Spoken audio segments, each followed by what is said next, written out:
All right, I have a little bit of a query with this 1998 Polaris Sportsman 500. I bought it from a guy on Facebook Marketplace, and it runs, but the head gasket's gone, and etc., etc. It needs a whole bunch of stuff, which is fine because it gives me like a project. It came missing the rear brake pedal, which has been installed at some point because it's worn and rusted. The brake line for the rear is coming to the right area and is capped, but the transmission, where the output shaft should be, is capped, and it looks like it's factory capped. These threads don't look like they've ever been run into. There's no real wear on the casting that's different from the rest. So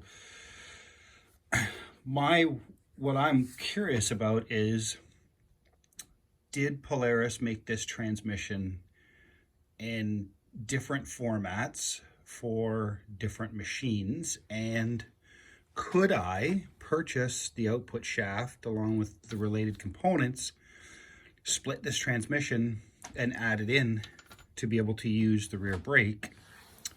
Or should I just find another transmission? Because this seems to be a perfectly good transmission in all other aspects, but I'm assuming somebody swapped it out because they had problems and just took one that would fit, capped their brake lines, and moved on. I would like to restore the rear brakes, but I also am wondering if this configuration is correct to have the rear brakes, because this is awful close to the shock. So is that standard? I'm not sure.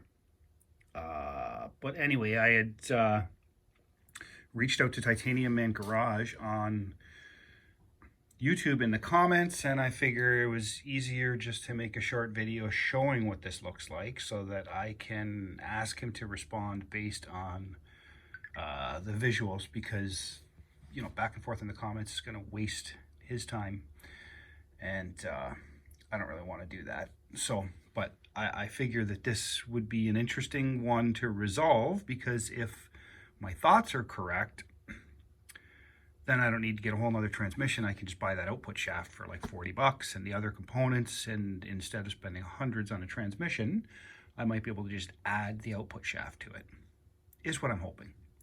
But anyway, Titanium Man Garage. This is stamp on the casting.